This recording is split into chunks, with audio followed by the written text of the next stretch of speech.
Hər vaxtınız xeyir olsun. Danimarkanın Kopenhagen şəhərindən məlumatları ötürürük sizə. Avropa Siyasi Birliyinin 7-ci samiti sabah liderlər səviyyəsində reallaşacaq və bəlli məsələdir ki, 47 ölkə bu birliyə daxildir. Azərbaycan, Ermənistan, Gürcüstan kimi Cənubi Qafqaz ölkələri də burada təmsil olunur. Elə son informasiyaya görə Azərbaycan prezidenti İlham Əliyev artıq Kopenhagenə gəlib və bu səfər təbii ki, dəvətlə reallaşıb. Həm Danimarkanın baş naziri, həm də Avropa Şurası İttifaqının sədrinin dəvəti ilə və dövlət başçısı Danimarkada Kopenhagen hava limanında qarşılanıb. Eləcə də birinci xanım. Avropa Siyasi Birliyinin 7-ci samitinə toxunmazdan öncə gəlinən yola nəzər yetirmək istəyirəm. Təbii ki, Praqa görüşünə hər birimiz xatırlayırıq. 2022-ci ilin oktyabrında reallaşan Praqa görüşündə Ermənistanın baş naziri Nikol Paşinyan Qarabağın Azərbaycanın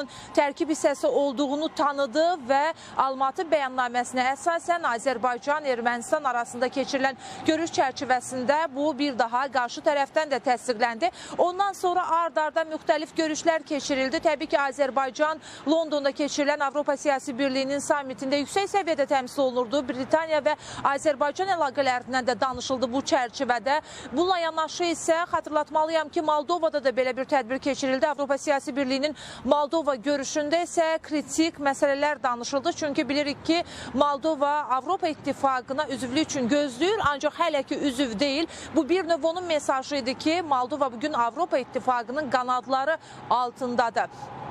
Digər ölkələrdə də keçirilib. Ümumiyyətlə il ərzində 2 dəfə icra olunur. Bir dəfə Avropa İttifaqına daxil olan ölkədə, digəri isə Avropa İttifaqına daxil olmayan ölkədə. Misal üçün burada biz, yəni bu birlikdə Baltikanı ölkələri görürük, Cənubi Qafqaz ölkələri daxildir. Eləcə də bir sıra ölkələr var ki, bu birlikdə təmsil olunur və Avropa İttifaqı ilə əlaqələrini genişləndirməyə çalışır. Avropa İttifaqının 27 ölkəsi də bu birlik tərkibində birləşir. Avropa İttifaqı təbii ki, müxtəlif məsələləri müzakirə edirdi, amma Avropa Siyasi Birliyinin yaranmasının səbəbi var idi 2022-ci ildə. Bunun da arxasında dayanan əsas məsələ qlobal problemlərin daha da dərinləşməsi və təhdidlərin artmasıydı.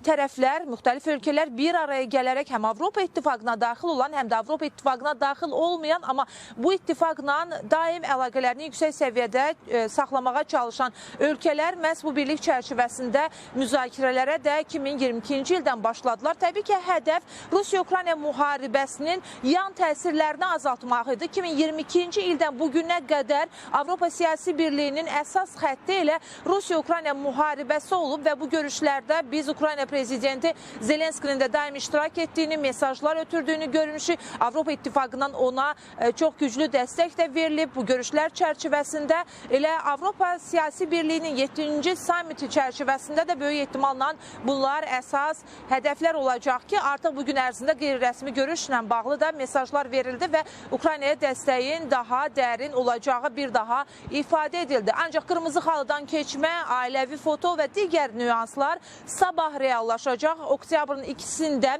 Azərbaycan prezidentinin də hər zaman o qırmızı xalıdan keçidini görüb, böyük ehtimalla yenə də buna şahidlik edəcəyik və Avropa Siyasi Birliyinin Granadada keçirilən samitində dövlət başçısı iştirak etməmişdi. O zaman anti-Azərbaycan mövqeyindən çıxış eləyirdi. Xüsusilə də Fransa bu səbəbdən də həmin o görüşdə iştirakdan imtina etdi. Ancaq indi vəziyyət, reallıq dəyişib. Artıq Azərbaycanla Ermənistan arasında sülhün əldə olunması üçün işlər görülür. Sülh bəyannaməsi qəbul edilib və Avropa Siyasi Birliyində bu dəfə mənzərə necə olacaq hər birimizi maraqlandırır və növbəti gün buna dair daha geniş məlumatları ötürəcəm. Hələlik isə məndən bu qədər. Söz xəbər mərkəzindədir.